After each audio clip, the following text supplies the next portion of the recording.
Puji Tuhan, jumpa lagi dalam kanal YouTube Keluarga Philadelphia. Dan kali ini seharusnya hari Rabu jam 7 malam itu jadwal dari Spada, konten seri pengajaran agama dan akal budi.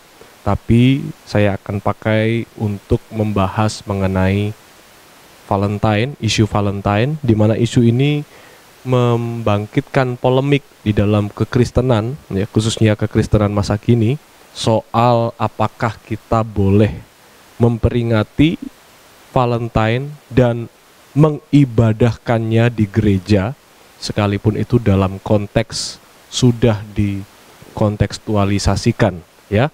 Dan itu berarti konten ini adalah konten spice, ya. Spice itu konten yang membahas isu-isu yang berkaitan dengan hal-hal yang terjadi dalam masyarakat dan kebudayaan dan secara global, isu-isu global. Ya, saudara yang dikasih oleh Tuhan, saya sempatkan diri saya untuk membuat konten ini setelah mengajar beberapa mahasiswa, ada 8 mahasiswa, mengajar soal worldview, dan setelah mengajar mereka, saya sempatkan untuk membuat konten ini bagi kita semua untuk menjadi referensi, ya, perihal bagaimana seharusnya kita memahami Valentine. Nah, apa yang akan saudara terima dalam konten ini adalah argumen pertimbangan, yaitu penjelasan-penjelasan yang memberikan saudara pertimbangan-pertimbangan dalam menentukan sikap apakah saya harus memperingati atau merayakan Valentine di gereja. Jadi yang saya soroti atau yang disoroti oleh konten ini adalah perihal ibadah-ibadah, ya, yang secara tidak langsung dilaksanakan atau berkaitan dengan Valentine. Itu yang menjadi poin utama isu, ya. Ibadah gereja, biasanya ibadah komuda, yang berkaitan entahkah langsung atau tidak langsung dengan Valentine. Jadi gereja yang mengkhususkan sebuah ibadah untuk Valentine. Ya, jadi argumennya adalah argumen pertimbangan untuk kita pikirkan bagaimana seharusnya kita memutuskan. Kemudian adalah penjelasan ini adalah argumen penolakan yang tentunya saya bangun dengan dasar logis tentang penolakan-penolakan yang seharusnya diberikan untuk menolak peringatan atau perayaan-perayaan Valentine yang digerejawikan, ya.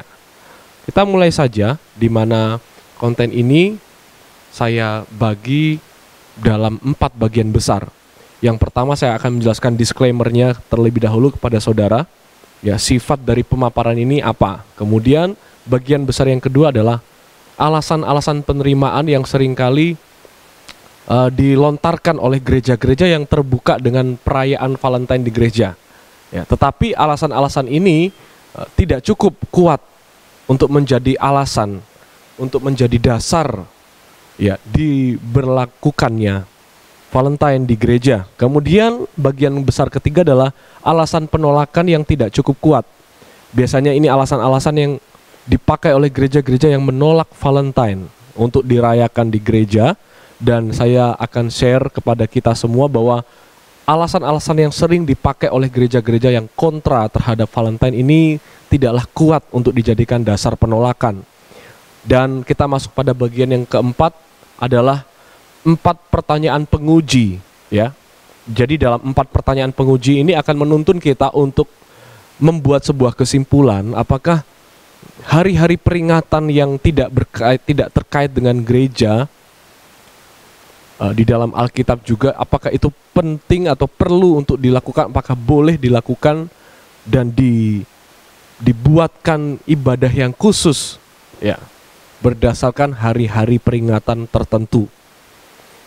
Nah, saudara, disclaimer yang pertama, ya, sebenarnya konten ini sekalipun secara khusus membahas mengenai hari peringatan Valentine yang diadakan di gereja, tetapi juga apa yang akan saudara terima ini bisa dipakai untuk membuat kita memahami hari-hari peringatan yang lain, ya.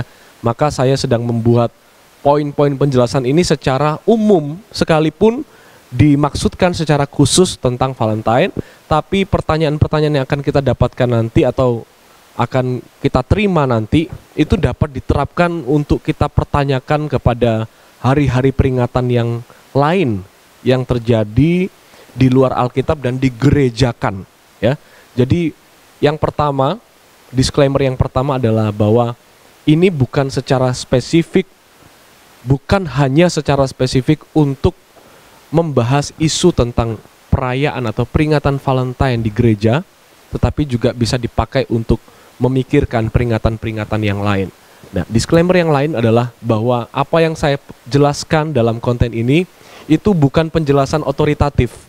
Maksudnya, saya tidak mewakili pemimpin gereja, saya tidak mewakili otoritas gerejawi tertentu, yang artinya penjelasan saya ini tidak bersifat mutlak diterima tanpa memberi ruang pertimbangan untuk saudara terima argumen-argumen yang akan saudara dengarkan, ya. Karena saya bukan dalam posisi sebagai pimpinan sinodal, saya juga bukan posisi sebagai pemimpin gereja secara universal apalagi, ya saudara, ya. Tetapi saya hanyalah hamba Tuhan yang membagikan apa yang saya ketahui tentang Valentine dan juga model berpikir saya. Jadi yang saya sedang bagikan kepada saudara adalah model berpikir saya yang bisa saudara terapkan, saudara pakai, bahkan saudara bisa uji, ya, sebelum saudara pakai. Jadi ini bukan penjelasan otoritatif, itu sebabnya konten ini adalah bersifat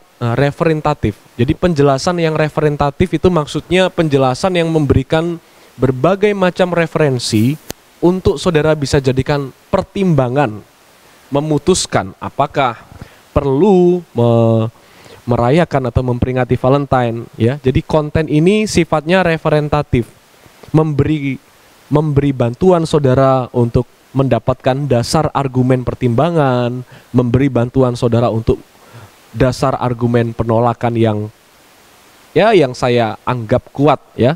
Tapi saudara bisa menilainya sendiri. Dan disclaimer yang selanjutnya adalah apa yang akan saya jelaskan ini jangan berpikir saya akan menjelaskannya secara praktis atau secara sederhana. Faktanya nanti saudara akan mengikuti penjelasan saya ini cukup rumit, karena yang saya maksud adalah kita tidak boleh memutuskan segala sesuatu untuk gereja kita tanpa alasan yang kuat. Ini bukan soal sesederhana boleh Valentine, tidak boleh Valentine, merayakan Valentine itu salah, merayakan Valentine itu benar, tidak masalah. Nah, tidak sesederhana itu, sehingga saya merasa perlu untuk kita membangun sebuah pemikiran yang logis dan sistematis untuk memahami isu ini, supaya pada isu-isu yang lain yang sama, ya, sekalipun bukan Valentine, itu bisa kita terapkan model berpikir kita ini. Maka penjelasan yang akan saudara terima bukanlah penjelasan yang sederhana dan bukan penjelasan yang praktis. Maksudnya bukan penjelasan praktis adalah saudara tidak akan langsung bisa menerapkan. Saudara harus ikut gaya berpikir dalam konten ini, saudara harus ikut alurnya, baru saudara menerjemahkan sendiri untuk saudara terapkan. Dan saudara putuskan apakah peringatan Valentine ini boleh dirayakan di gereja, boleh diibadah gerejakan secara khusus, ya. Kita masuk bagian yang kedua, bagian besar kedua dalam konten ini, dalam seri ini, alasan penerimaan yang tidak cukup kuat. Saya sedang menampilkan alasan-alasan dari gereja yang membolehkan peringatan Valentine dirayakan baik secara pribadi maupun secara gerejawi. Jadi gereja-gereja yang terbuka untuk membuka ibadah-ibadah khusus yang berkaitan langsung atau tidak langsung dengan Valentine, ya. Dan alasan-alasan ini yang seringkali dilontarkan, tapi saya sedang soroti bahwa alasan-alasan ini sebenarnya tidak cukup kuat. Karena ada beberapa hal yang akan kita bahas nanti. Yang pertama, alasan yang sering dipakai untuk menerima Valentine adalah Valentine itu dibolehkan karena iman Kristen berpusat pada kasih, ya. Itu argumen pertama. dari orang yang menerima, membolehkan Valentine. Jadi kita orang Kristen karena ajaran inti kita adalah kasih, maka apa salahnya begitu kita memperingati Valentine, apalagi mengibadah gerejakan, ibadah di gereja, ya. Artinya ibadah secara resmi, sekalipun itu dikontekstualisasikan, ya.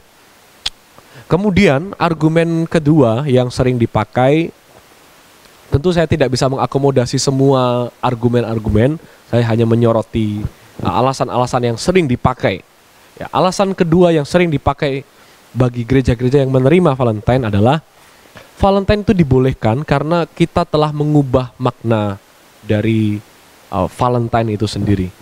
Artinya orang-orang yang punya argumen ini sebenarnya tahu bahwa Valentine itu berasal dari sebuah tradisi yang tidak jelas, sebuah tradisi yang simpang siur dan di luar Alkitab, tetapi mereka menerima untuk memperingati Valentine setiap tahun di gerejanya, bahkan diibadahkan, jadi dijadikan sebuah event ibadah komuda karena kita telah mengubah makna, kita sesuaikan dengan Alkitab. Jadi alasan ini adalah alasan kontekstualisasi. Ya. Kemudian alasan yang ketiga, Valentine dibolehkan karena ini sebenarnya kan cuma momentum spesial ungkapkan cinta gitu. Jadi apa salahnya memperingati Valentine? Apa salahnya membuat sebuah event khusus tentang Valentine atau di dalam konteks peringatan perayaan Valentine? Bukankah itu sesuatu yang tidak salah, ya, dan baik untuk kita lakukan karena ini mengungkapkan cinta kita kan, ya, seperti itu. Jadi 3 alasan ini yang sering dipakai oleh gereja-gereja yang menerima Valentine untuk diperingati, dirayakan atau dijadikan sebuah event di gerejanya. Dan pada penjelasan-penjelasan selanjutnya, pada penjelasan keempat nanti, ya, pada bagian besar keempat, saudara akan bisa mempertimbangkan apakah alasan-alasan ini sebenarnya cukup kuat untuk kita jadikan bahan pertimbangan memutuskan bahwa Valentine itu boleh dipakai gitu, ya, atau boleh dirayakan, boleh dijadikan sebuah event Kristiani. Nah, itu nanti pada bagian besar keempat pada konten ini, ya. Kemudian kita masuk pada bagian besar ketiga dari konten ini. Alasan-alasan penolakan yang dipakai oleh gereja-gereja yang kontra.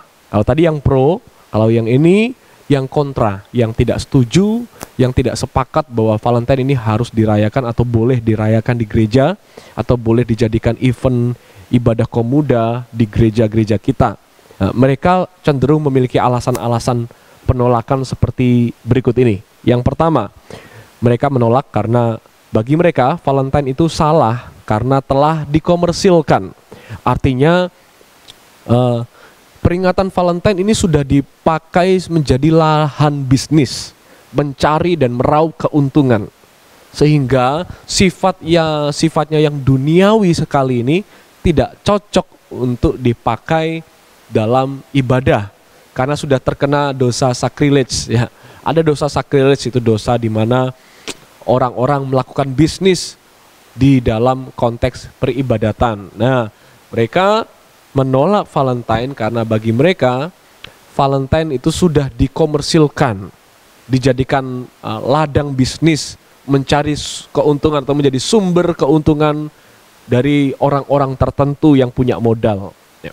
Apakah alasan penolakan ini konsisten pada dirinya sendiri?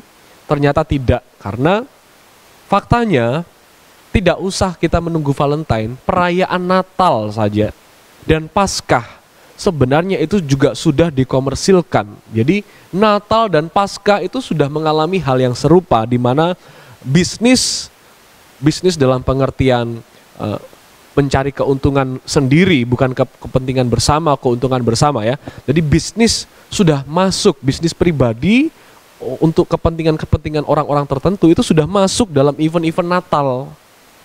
Sudah menjadi hal rahasia yang umum, ya, bahwa Natal dan Paskah ini menjadi momen mencari keuntungan secara bisnis pribadi, begitu.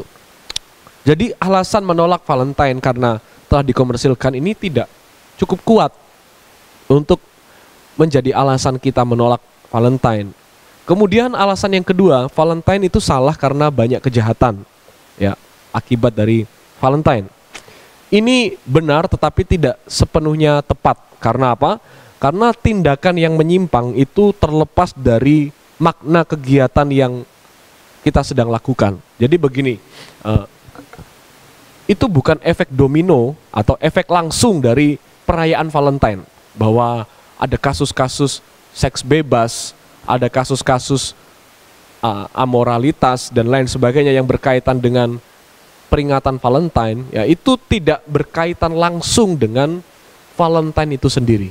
Artinya pada dirinya sendiri perayaan Valentine itu tidak menggerakkan atau tidak memerintahkan orang untuk melakukan tindakan-tindakan yang bertentangan dengan hukum sebenarnya. Sehingga kalau ada oknum atau orang-orang yang memakai momen Valentine untuk melakukan tindakan-tindakan seperti seks bebas, amoralitas tertentu dan lain sebagainya, itu sebenarnya tindakan yang terlepas dari makna Valentine itu.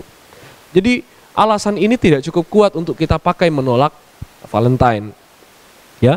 Dan alasan yang ketiga yang sering dipakai oleh gereja yang menolak Valentine karena mereka percaya, mereka sering berargumen bahwa mengasihi itu harus setiap waktu, sedangkan kan Valentine itu hanya tertentu saja. Padahal kita kan mengasihi itu tidak boleh pada Valentine saja, harus setiap waktu. Nah, ini juga akan jadi blunder bagi orang yang punya anggapan argumen seperti ini. Kenapa? Karena mengungkapkan sesuatu dalam momentum yang spesial itu bukan sesuatu yang salah. Ya, contohnya ulang tahun. Kita sebenarnya setiap waktu itu mengalami ulang tahun. Ya, satu hari dalam hidup kita adalah ulangan dari 1 tahun kita sebelumnya. Sehingga setiap waktu kita sebenarnya merayakan kebaikan Tuhan, yaitu ulang tahun. Tetapi kenapa kok kita pakai hari lahir untuk kita jadikan perayaan ulang tahun? Karena kita pakai untuk momentum khusus pengucapan syukur atas penyertaan Tuhan.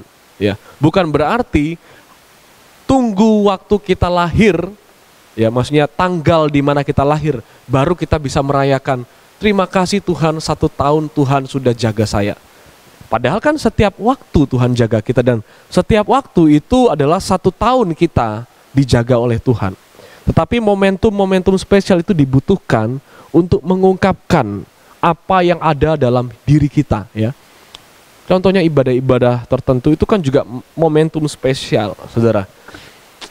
Baik, ini alasan-alasan yang tidak cukup kuat, ya.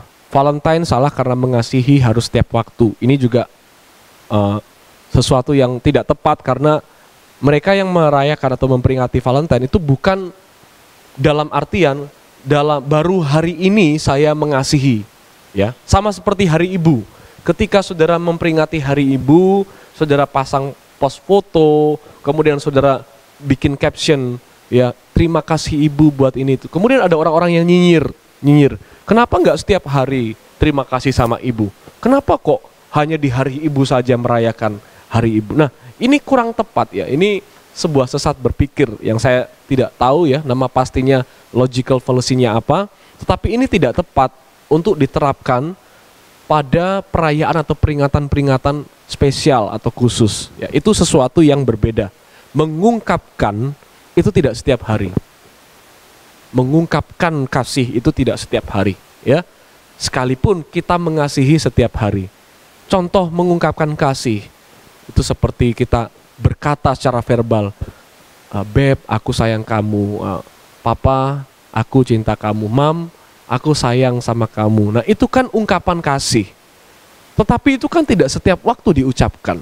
Dan ngapain juga pasti kita risih kalau setiap waktu diucapkan dalam 1 hari 24 jam, dalam 1 jam 60 menit, setiap menit diucapkan itu, ya. Itu kan tidak perlu.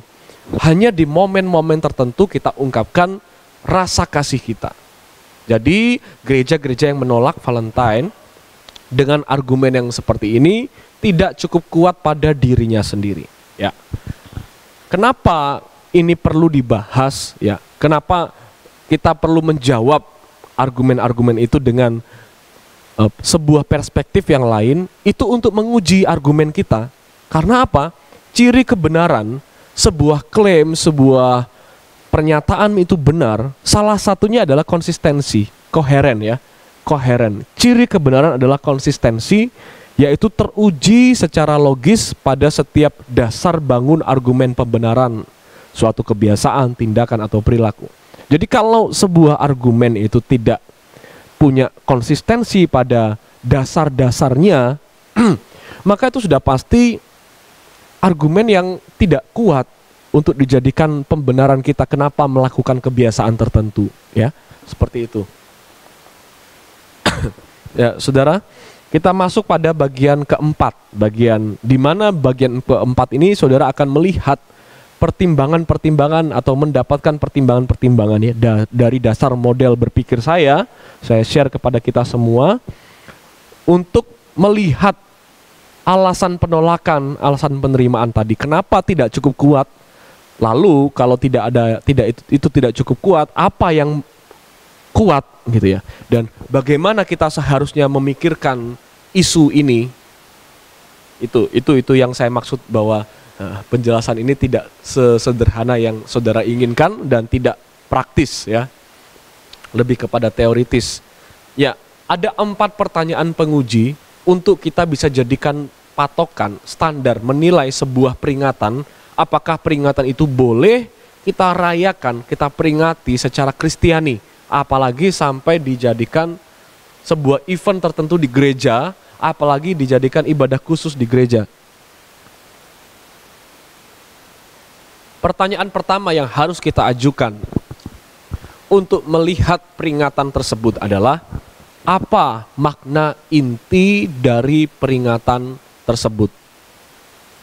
Itu pertanyaan pertama yang harus kita tujukan kepada setiap peringatan yang mau kita bahas. Ya, apa makna inti dari peringatan tersebut? Kenapa ini sesuatu yang perlu dipertanyakan, saudara? Kita akan bahas nanti ya. Kenapa di situ dalam kurung? Karena ini yang saya maksud bahwa pertanyaan ini bisa diterapkan juga pada semua pertanyaan-pertanyaan lain tentang peringatan-peringatan tertentu di luar Alkitab, di luar tradisi Kristen. Ya, kita bisa menerapkan pertanyaan yang sama. Dan secara khusus dalam konten ini adalah ditujukan untuk Valentine. Ya, apakah makna inti dari peringatan Valentine? Dan kalau saudara diperhadapkan dengan pergumulan, apakah kita boleh memperingati hari ini? Nah, itu juga bisa diajukan pertanyaan ini. Apakah makna inti dari peringatan itu yang sedang kita gumuli? Ya. Apa makna inti dan kenapa harus makna inti yang kita cari? Karena saudara, ya, baik itu secara teologis, baik itu dalam teori-teori sosiologi agama ya, teori-teori sosiologi agama dan juga secara teologis itu mengatakan bahwa manusia atau kita sebenarnya adalah makhluk yang memaknai. Ini yang membedakan kita dengan binatang. Salah satunya adalah bahwa kita dapat memaknai sesuatu dan kita bisa hidup dengan enak, ya, hidup dengan nyaman, hidup dengan penuh semangat, penuh gairah dan penuh harapan karena kita punya makna-makna tertentu dalam hidup kita.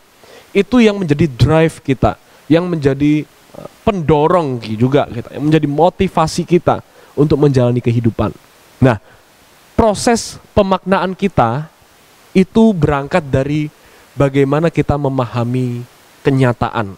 Kalau saudara lihat slide ini, ya, bagaimana kita bisa memaknai sesuatu itu bergantung dari apa yang kita pahami tentang kenyataan hidup ini.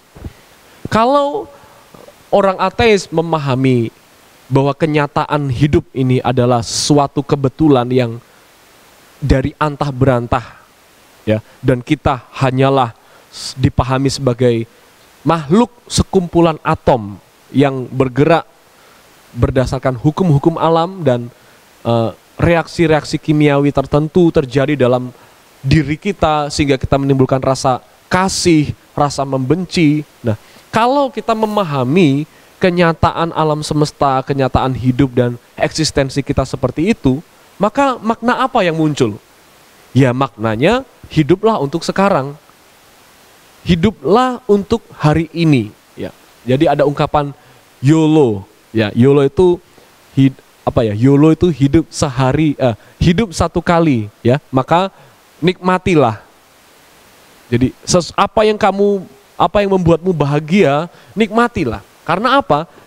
Mereka memaknai hidup kenapa kok seperti itu? Karena mereka memahami kenyataannya seperti itu. Berbeda lagi dengan orang-orang. Nah, ini worldview ya. Ketika kita memahami sesuatu tentang kenyataan ini, maka pemahaman kita akan menghasilkan makna. Ya, makna dalam diri kita. Baik entahkah itu makna secara pribadi atau makna yang disistematisasi menjadi sebuah keyakinan, ya, menjadi sebuah agama, sebuah kepercayaan. Intinya adalah makna dihasilkan dari pemahaman kita tentang realitas. Dan saudara yang dikasih oleh Tuhan, makna yang kita pahami dalam benak kita itu akan selalu kita ekspresikan keluar, ya. Dan wujud dari mengekspresikan makna itu banyak. Bisa melalui kegiatan atau kebiasaan-kebiasaan tertentu, ya. Orang yang memaknai bahwa hidup ini hanya satu kali dan setelah itu hilang lenyap, maka kegiatan atau kebiasaan dia itu apa? Ya akan seenak-enaknya sendiri melakukan segala sesuatu sesuai dengan keinginan sendiri. Begitu saudara ya. Dan contoh lain lagi, tata laku. Jadi ekspresi dari makna kita terhadap sesuatu adalah tata laku. Wujud dari makna yang kita miliki itu adalah tata laku. Contoh simpelnya, ketika tata laku ini begini ya, sebuah laku hidup, sebuah perilaku tertentu yang ditata berdasarkan aturan-aturan khusus. Dan aturan itu seringkali secara lisan, ya, hukum lisan, bukan hukum tertulis. Contohnya, memegang sendok itu harus pakai tangan kanan, ya. Kemudian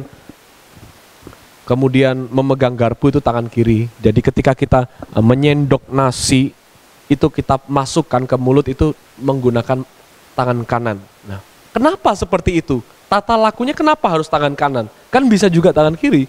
Karena tata laku kita dibatasi oleh makna tertentu. Contohnya, ya karena tangan kiri ini tangan yang jorok.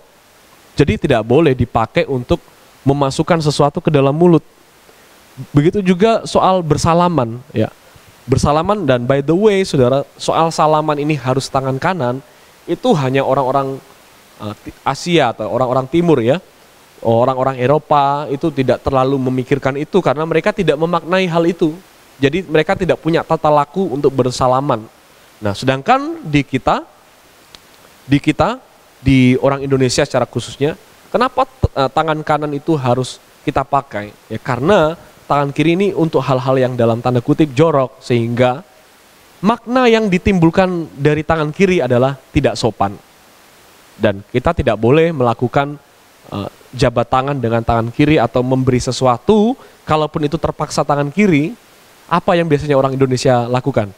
Maaf, pakai tangan kiri. Nah, orang-orang seperti di Eropa, saya melihat Vicky Naki datang ke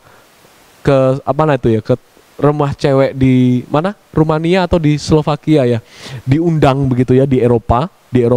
Kemudian ini cewek yang didatangi ini, saya lupa namanya, kaget bahwa orang Indonesia punya kebiasaan kalau terpaksa pakai tangan kiri untuk memberi sesuatu itu harus minta maaf.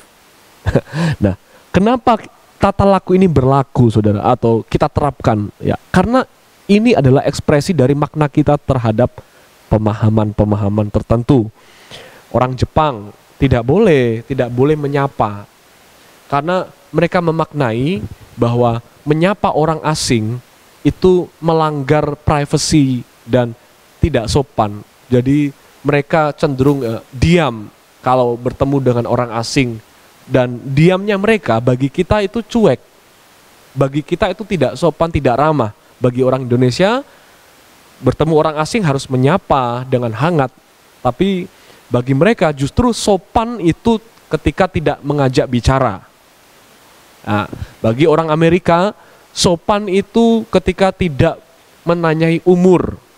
Nah, seperti itu saudara. Bagi orang Jawa, sopan itu ketika tidak melihat dengan mata yang kontak langsung dengan mata lawan bicara. Jadi ketika kita bercakap-cakap dengan orang yang di atas kita, sebaiknya kita tidak menatap langsung, karena bagi orang Jawa itu dimaknai sebagai menantang, ekspresi menantang. Jadi tidak sopan kalau ngomong langsung menatap, harus melihat ke arah lain. Nah, tata laku seperti ini yang sering kali terjadi dalam kehidupan kita. Itu karena apa? Ya karena kita mengekspresikan apa yang kita maknai. Dan makna yang kita dapatkan itu dari pemahaman kita terhadap sesuatu. Itu juga diekspresikan melalui ritual. Ya, melalui insiden. Jadi ketika ada insiden, kenapa orang bisa berdamai dengan kecelakaan? Kenapa orang bisa berdamai dengan sakit penyakit? Karena dia memaknai apa yang sedang dialami dia. Ketika pengalaman itu dimaknai, itu sedang meredam emosi dia, dan dia merasa seperti, oh iya, mungkin ini adalah teguran, ini adalah sesuatu yang harus menjadi pelajaran buat saya, bahwa saya banyak salah. Itu berdamai dengan insiden yang terjadi secara mendadak, itu dilakukan karena kita melakukan pemaknaan terhadap insiden, termasuk peringatan. Nah, peringatan-peringatan yang kita lakukan, perayaan-perayaan tertentu, itu adalah wujud dari ekspresi kita memaknai sesuatu. Dan pemaknaan kita terhadap peringatan itu lahir dari pemahaman. Nah, ini yang menjadi garis bawah ya, harus digarisbawahi. Peringatan yang kita lakukan, perayaan-perayaan yang kita lakukan, itu berangkat dari makna, dan makna itu hasil dari pemahaman kita terhadap sesuatu. Lalu dalam hal Valentine, berarti peringatan Valentine itu ekspresi dari makna kita tentang mengasihi. Dan mengasihi atau makna mengasihi ini berangkat dari pemahaman kita tentang kenyataan tertentu yang ada kaitannya dengan Valentine. Sayangnya kenyataan yang dianut atau menjadi pokok dasar Valentine itu bisa kita uji apakah sama dengan pemahaman kita tentang mengasihi sebagaimana yang Kristus atau Allah berikan bagi kita, ya. Jadi yang membatasi kita untuk melakukan peringatan perayaan tertentu adalah bagaimana kita memahami itu, bukan pada maknanya. Ya. Maknanya, kalau maknanya sama, mengasihi, tapi dari mana makna itu berasal, begitu ya? Kita tidak disarankan untuk mencari pemahaman di luar kebenaran firman Tuhan. Dan setiap pemahaman yang kita dapatkan itu kita lihat. Nah, ini Saudara ya, ada sebuah firman Tuhan yang berkata, hanya hendaklah hidupmu berpadanan. Berpadanan itu selaras ya. Berpadanan itu misalnya ini hidup saya, maka ini Injil Kristus, maka apa yang saya lakukan dalam hidup saya itu harus dalam satu garis lurus yang sama dengan Injil Kristus. Dari Injil lah kita memahami kenyataan hidup. Dari Injil Kristus kita memahami segala sesuatu. Dan dari pemahaman itu kita memaknai sesuatu. Itu sebabnya firman Tuhan jelas berkata, kita tidak bisa mengasihi sebelum Allah mengasihi kita. Artinya apa? Mengasihi itu murni pengajaran yang keluar dari Allah. Di luar Allah, di luar iman kepada Kristus, seseorang tidak punya pemahaman yang benar tentang mengasihi, ya. Dan itu contohnya mengasihi, ya. Itu contohnya mengasihi. Maka saudara, pusat laku hidup, ya, pusat laku hidup pengikut Kristus. Jadi misalnya ini adalah Injil Kristus ya, yang warna biru ini. Nah, ini adalah perilaku kita. Jadi, perilaku kita, pusat laku hidup kita itu haruslah karya Kristus bagi manusia. Jadi ini kita nggak boleh pakai yang lain di luar Kristus. Harus sepadan, berpadanan. Ya, berpadanan itu satu pokok pemikiran yang sama yang keluar dari karya Kristus. Nah, karya Kristus itu apa? Inkarnasi, kematian, kebangkitan, kenaikan, dan kedatangan. Nah, itu 5 karya Kristus bagi umat manusia ya. Bagaimana Allah atau Sang Firman yang berinkarnasi menjadi daging, kemudian mati bagi kita, bangkit atas maut, dan memberikan kemenangan untuk kita, dan juga naik ke sorga, dan akan datang untuk menjemput kita.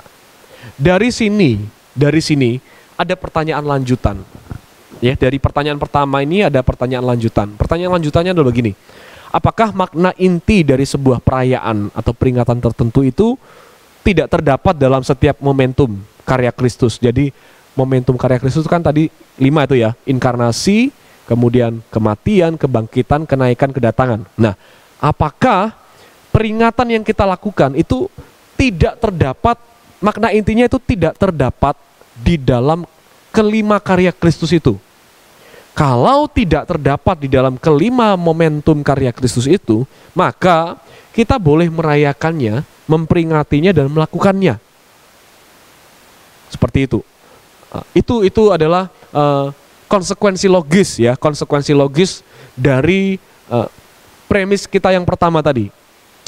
Tetapi kalau ada, misalnya dari kelima ini ya, kalau ada makna intinya itu sama terdapat di dalam karya Kristus, salah satu momentum karya Kristus, maka kita tidak perlu melakukannya secara terpisah dari peringatan momentum karya Kristus.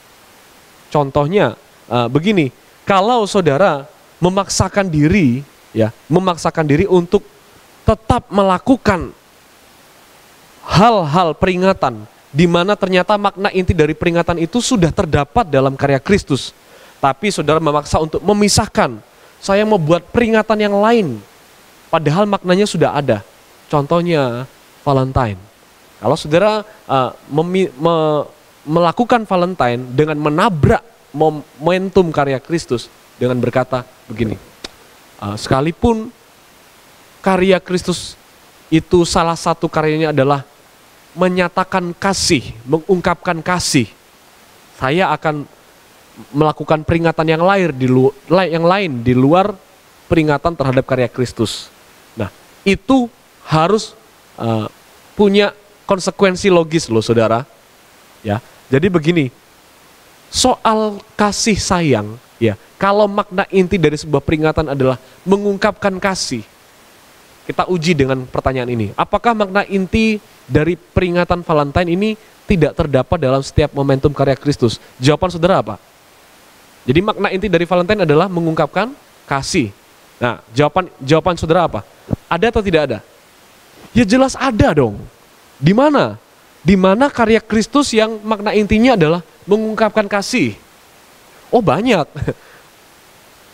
Kelahiran, ya, ketika Allah mengosongkan diri, ya, mengambil rupa seorang hamba dan menjadi sama seperti manusia.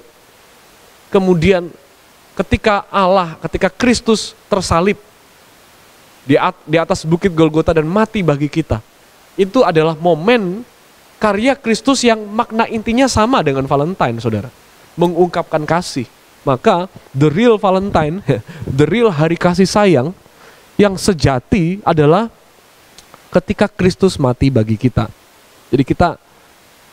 Jadi makna inti itu ternyata terhisap di dalam karya Kristus, ya. Kalau makna intinya sama dengan salah satu karya Kristus yang dia lakukan bagi kita. Dan ternyata Valentine dalam hal ini makna intinya sama, mengungkapkan kasih.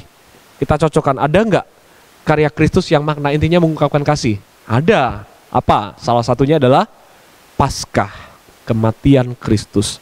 Jadi mengungkapkan cinta, mengungkapkan kasih dalam hal ini adalah dilakukan ketika Kristus mati bagi kita, ya. Maka seharusnya itu menjadi patokan kita untuk memahami soal mengungkapkan kasih ini.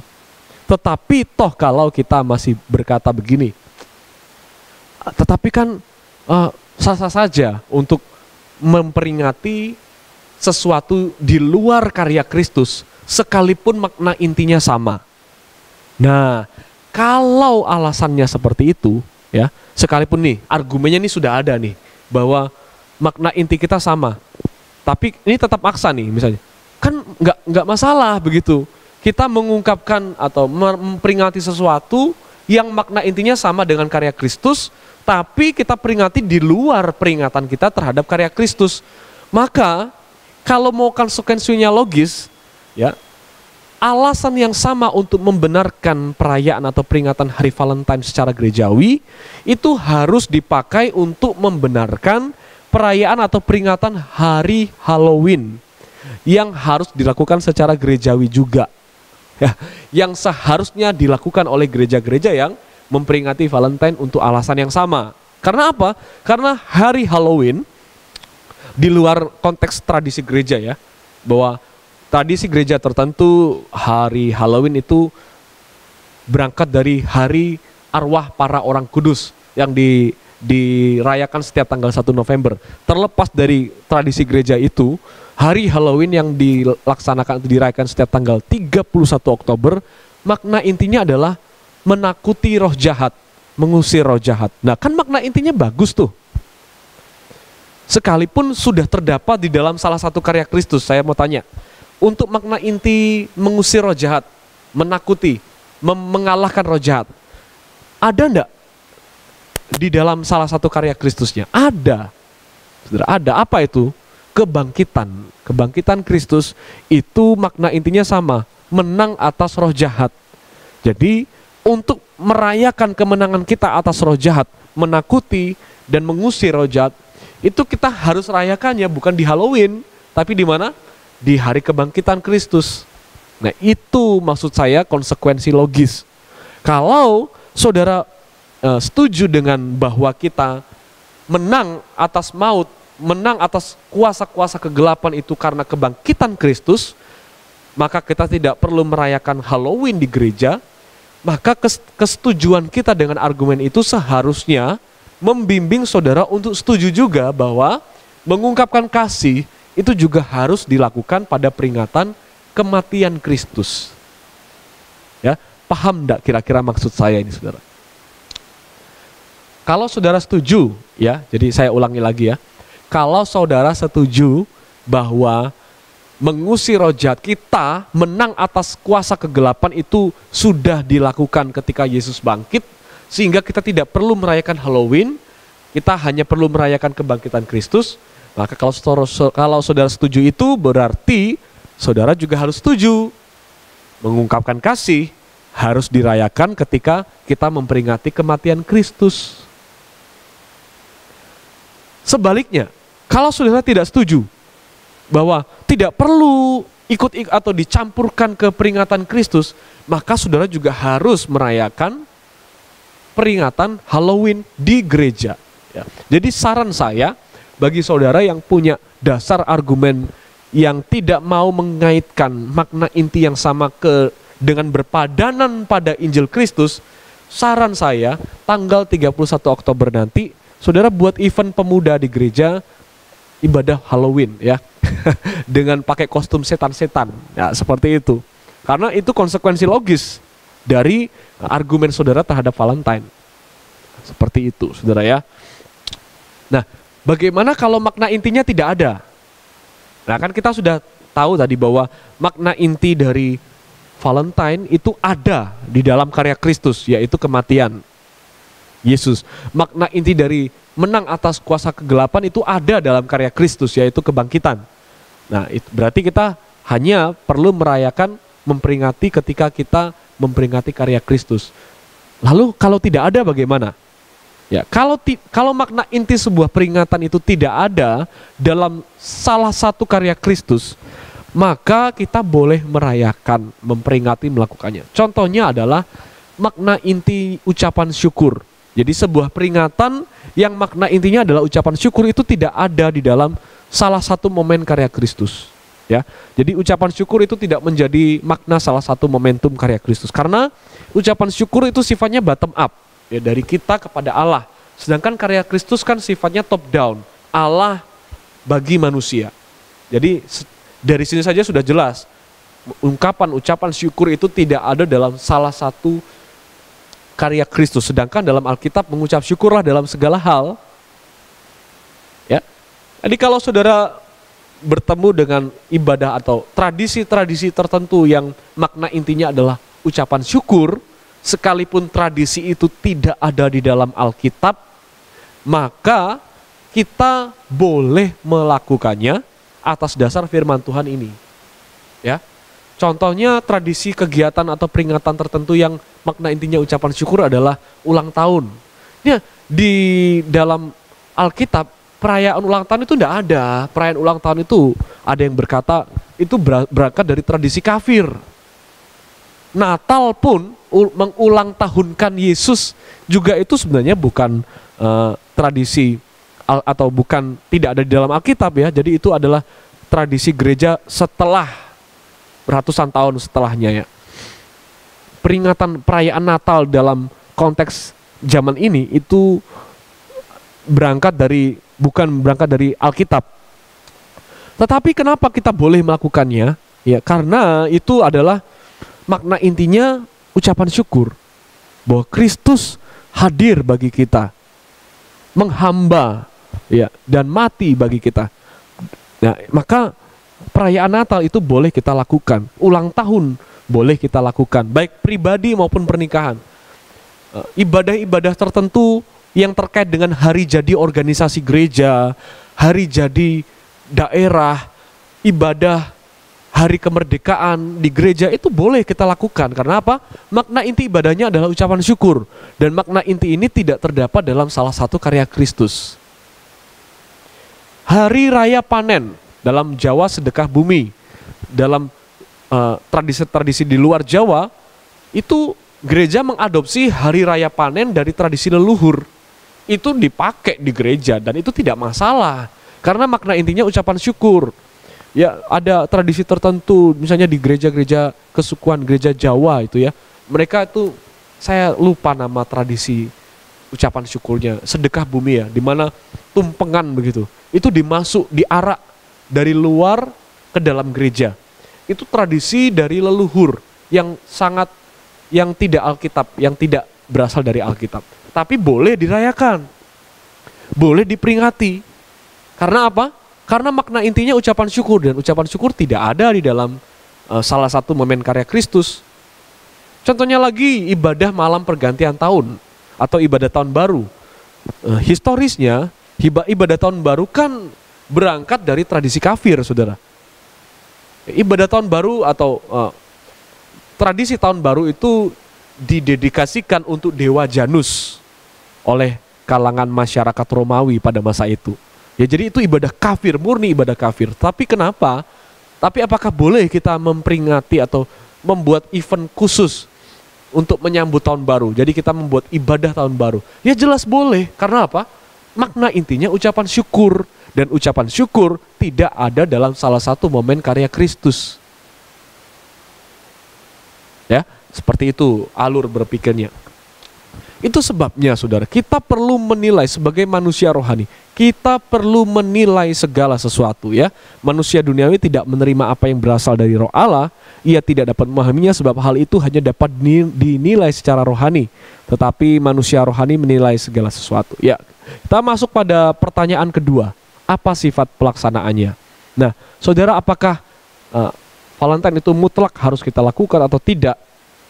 Saya mengutip sebuah argumen dari salah satu situs gereja yang menyerang atau bukan menyerang ya, berargumen untuk menyanggah ketidaksetujuan gereja-gereja terhadap Valentine. Mereka berkata gereja yang tidak setuju ibadah Valentine itu mereka melakukan kekeliruan logika yang disebut the genetic fallacy. Ya, jadi mereka berkata, menulis di situs itu tertulis begini: mereka yang menolak perayaan Valentine hanya gara-gara pertimbangan tradisi yang simpang siur dan tidak jelas, telah melakukan kekeliruan logika yang disebut the genetic fallacy atau kekeliruan genetis, di mana arti dari kekeliru atau sesat pikir ini adalah terjadi ketika seseorang menolak sesuatu berdasar asal usul, sumber atau latar belakang. Ya, contohnya mobil itu pasti bagus karena dari Eropa. Ya, belum tentu. Sama seperti belum tentunya bagi mereka, sama seperti belum tentunya Valentine itu tidak bagus karena dari tradisi kafir. Nah, itu tidak valid. Nah, itu kata mereka. Dia tidak memimpin karena dia anak bungsu. Belum tentu, ya. Tetapi ketika kita kaitkan the genetic fallacy ini dengan Valentine, maka kita harus tahu bahwa Valentine itu berkaitan dengan tata laku atau peringatan sebagai ekspresi dari makna kita terhadap pemahaman tentang ungkapan tadi yang kita bahas tadi ya. Jadi Valentine berkaitan dengan tata laku atau peringatan yang berangkat dari pemaknaan terhadap sesuatu. The end doesn't justify the means. Ya, jadi artinya tujuan akhir itu tidak membenarkan cara. Jadi belum tentu kita bisa juga membenarkan cara kita mengekspresikan sesuatu hanya karena tujuannya benar. Contohnya, the end doesn't justify the means itu begini. Tujuannya itu baik, tapi caranya tidak sesuai dengan yang seharusnya. Nah, itu diterima sudah, dan itu berlaku juga terhadap Valentine. Tujuannya baik, mengungkapkan kasih. Tapi apakah caranya selaras dengan atau berpadanan dengan Injil Kristus? Tunggu dulu. Tujuannya baik, Valentine, mengungkapkan kasih. Ya kan? Memberi coklat, mengungkapkan kasih dan lain sebagainya. Tapi the end doesn't justify the means. Apakah cara kita melaksanakan tujuan itu berpadanan dengan Injil Kristus atau tidak? Seperti itu, ya. Kalau tidak ada padanannya dalam salah satu karya Kristus, ya berarti kita boleh, contohnya ibadah ucapan syukur. Tapi kalau ada, maka pertanyaan lanjutan dari yang kedua, dari mana kebiasaan itu berasal? Ya. Sesuatu yang jelas atau yang tidak jelas? Oke, kita sudah jawab nih. Entahkah sesuatu jelas atau tidak jelas? Ya, contohnya begini. Valentine, sekarang kita bahas Valentine. Asal-usul yang tidak jelas, ini sudah menjadi rahasia umum ya. Saudara juga sudah tahu dan bertebaran di mana-mana. Ada yang bilang Valentine itu berasal dari 3 orang yang berbeda, yang dijadikan santo oleh gereja Katolik. Di mana mereka juga simpang siur ini. Ada yang bilang itu orang Afrika, ada yang bilang itu orang Eropa. Konteks riwayat dari 3 orang ini tidak baik. Yang satu penentang kebijakan pemimpin soal pria wajib lajang dalam hal militer. Ya, jadi si Valentine ini, nama orang ini menentang kebijakan pemerintah. Jadi pemerintah itu punya aturan pemimpin pria wajib lajang dalam hal militer. Ini nama Valentine ini secara diam-diam memberontak. Konteks riwayatnya saja sudah tidak baik ya. Membantu tawanan Kristen kabur dari penjara Romawi. Paulus kalau tidak diizinkan kabur sama Silas ya tidak akan kabur, tidak akan keluar lari. Jadi dia akan berpasrah diri karena itu adalah inti dari kekristenan, itu bukan pemberontakan ya. Inti dari kekristenan itu tidak pemberontakan. Membantu tawanan Kristen kabur itu konotasinya tidak baik. Romansa anak muda Valentine terhadap putri sipirnya ini juga di background latar belakangnya ini tidak baik. Tidak baik. Dan juga tidak jelas. Ada yang bilang ini adalah tradisi Valentine ini dirohanikan dari tradisi pagan, Lupercalia. Ya, festival kesuburan, kurban kambing dan anjing untuk penyucian. Bahkan tradisi Valentine yang dari Lupercalia ini dilarang gereja pada abad ke-5, Saudara. Secara resmi gereja melarang. Ya, dan kebiasaan biasa. Ada yang berkata Valentine itu muncul dari kebiasaan biasa di luar agama. Jadi kebiasaan yang sekuler. Ya, muncul pertama di tahun 1400-an, merebak tahun 1700-an dan selanjutnya. Nah, ada kesimpang siuran asal-usul Valentine. Kalaupun jelas riwayatnya tidak baik. Itu membuat kita berpikir lagi. Ya, berpikir lagi bahwa kita mengekspresikan makna bergantung dari pemahaman kita. Nah, bagaimana dengan Valentine? Firman Tuhan berkata, setiap dusta bukan berasal dari kebenaran. Ya, jadi kalau ada sesuatu yang sifatnya dusta, tidak jelas, kabur, maka itu bukan berasal dari kebenaran, saudara. Pertanyaan lanjutan, kalaupun jelas atau tidak, apa sifat dari sumber asalnya? Apakah tradisi itu kebiasaan dari komunitas iman atau kebiasaan di luar komunitas iman? Ya, itu kita perlu pertanyakan dalam setiap peringatan yang kita sedang sorot. Ya, 1 Petrus 4 ayat 3 dikontraskan, saudara, antara melakukan kehendak Allah, melakukan kehendak orang yang tidak mengenal Allah, nafsu, pesta, penyembahan berhala, dengan kontras dengan jemaat yang tidak turut serta dalam kebiasaan tersebut. Itu dikontraskan. Ya, kebiasaannya apakah dari komunitas iman atau di luar komunitas iman. Dalam 1 Petrus dikontraskan. Dalam 1 Korintus kita tidak menerima roh dunia. Roh dunia ini bukan, jangan bayangkan seperti roh gentayangan begitu, saudara ya. Karena dunia di sini berbicara soal sistem, kebiasaan, culture.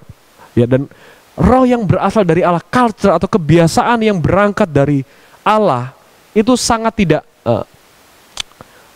duniawi, atau maksudnya tidak berpadanan pada hal-hal yang duniawi atau dusta atau tidak jelas ya. Roma 1 ayat 23-28. Kebudayaan di luar kebenaran adalah roh dunia yang menggantikan kemuliaan Allah dan menyebabkan perilaku-perilaku jahat sekalipun dalam maksud yang baik ya. Jadi pertanyaan selanjutnya, kalau toh jika itu di luar komunitas iman, ya, jawaban dari pertanyaan sebelumnya, apakah tradisi atau kebiasaan itu dari komunitas iman atau di luar? Kalau jawabannya dari komunitas iman, maka boleh. Tapi kalau di luar komunitas iman, harus ditanyakan lagi, apa dapat diubah maknakan berdasar kebenaran? Ya, kalau tidak dapat, berarti tidak boleh dilakukan. Kalau dapat diubah maknakan, jawabannya apakah ada pembandingnya dalam setiap momen karya Kristus? Itu balik kepada argumen yang tadi ya. Jika dapat diubah maknakan, apakah ada pembandingnya dalam setiap momen karya Kristus? Oke, Valentine diubah maknakan, ya, dirohanikan. Nah, apakah makna itu ada pembandingnya dalam momen karya Kristus? Ternyata ada. Maka kalau ada, lebih baik memperingati makna yang sama melalui peringatan terhadap karya Kristus. Jangan pada Valentine. Kalau tidak ada, jika tidak ada ya, silakan. Jika tidak ada, silakan lakukan. Contohnya ucapan syukur tadi. Tapi jika ada, lakukanlah pada momen peringatan karya Kristus. Jadi ini pertanyaan-pertanyaan penguji untuk membuat kita menentukan apakah kita boleh melakukan peringatan tertentu di luar tradisi Alkitab atau tidak. Ya, itu pertanyaannya. Karena itu janganlah biarkan orang menghukum kamu mengenai makanan, minuman atau mengenai hari raya, peringatan-peringatan tertentu. Dan dalam konteks ayat ini sebenarnya adalah berkaitan dengan tradisi Yahudi, ya, di mana tetap dijalankan, yang sebenarnya itu hanyalah bayangan dari apa yang harus datang. Mengapa kita menaklukkan diri pada rupa-rupa peraturan? Contohnya kalau Valentine harus memberi coklat, harus begini, harus pakai baju pink, harus. Kenapa kita menaklukkan diri pada rupa-rupa peraturan yang sebenarnya tidak ada gunanya selain memuaskan hidup duniawi? Itu maksud dari penjelasan yang di bagian ini, begitu ya.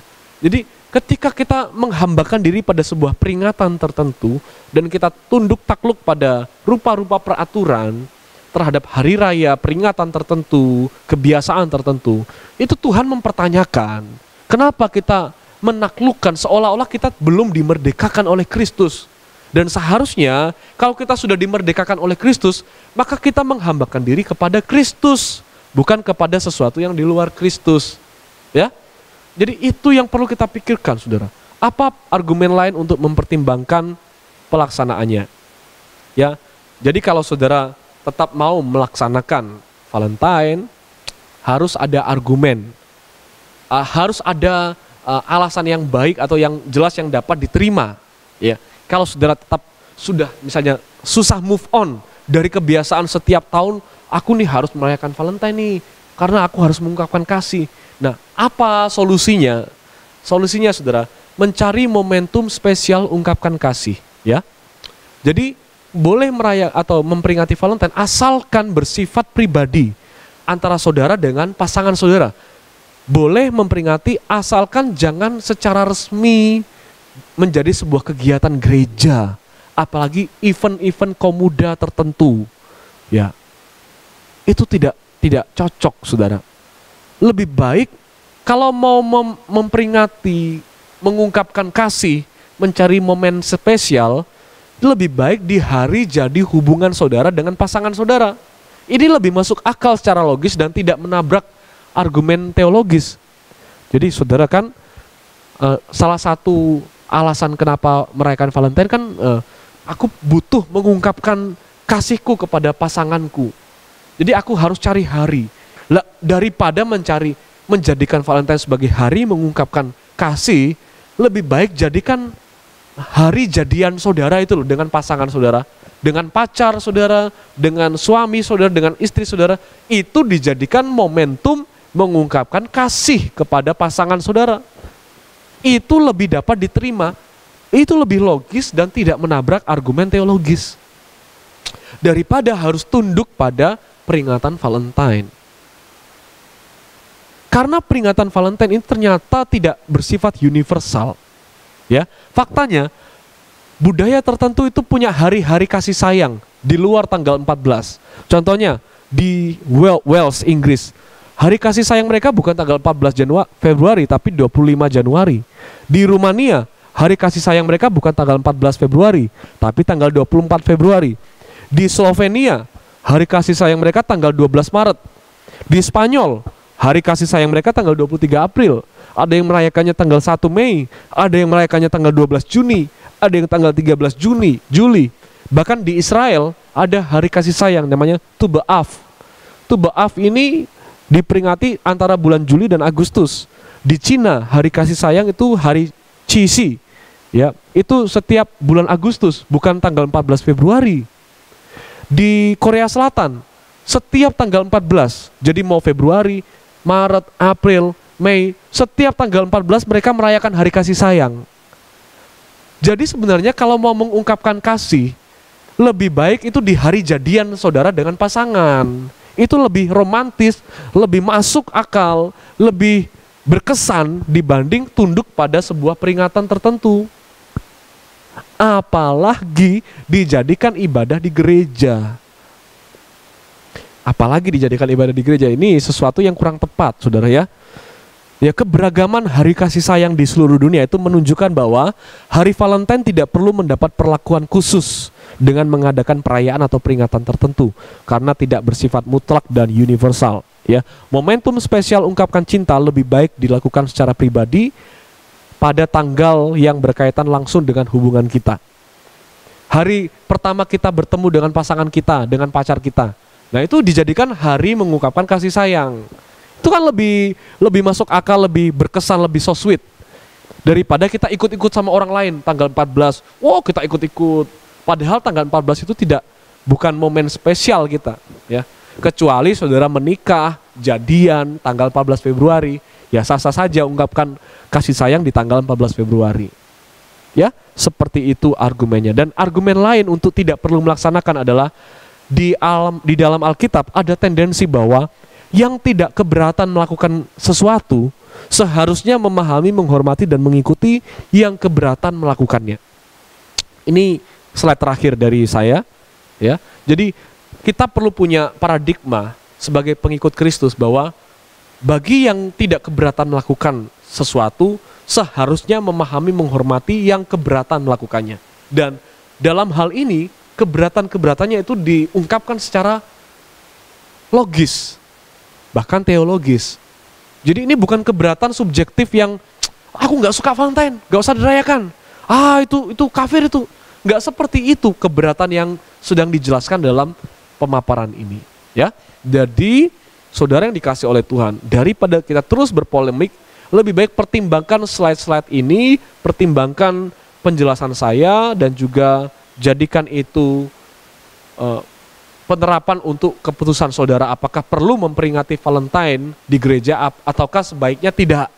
Apalagi dijadikan sebuah ibadah khusus, event komuda di hari kasih sayang, hari Valentine. Saya lebih suka membuat event hari kasih sayang di hari Yesus mati bagi kita. Itu hari kasih sayang yang tidak bisa diganggu gugat, saudara. Seorang kekasih yang rela berkorban bagi kekasihnya. Dan pengorbanannya itu bukan mati, tapi menghidupkan kita selama-lamanya. Jadi di gereja di gereja kami, event komuda hari kasih sayang itu nanti kita rayakan di hari Paskah, hari kematian Kristus. Ketika Kristus mengungkapkan kasihnya bagi kita, disitulah kita seharusnya memaknai, memperingati hari kasih sayang. Ya, saya sudah pernah buat menjadi status hari kasih sayang umat Tuhan jatuh pada hari di mana ketika Yesus mati di atas kayu salib bagi kita sekalian. Itu yang menjadi penutup bagi saya. Kiranya kasih Tuhan Yesus Kristus menyertai kita senantiasa. Amin.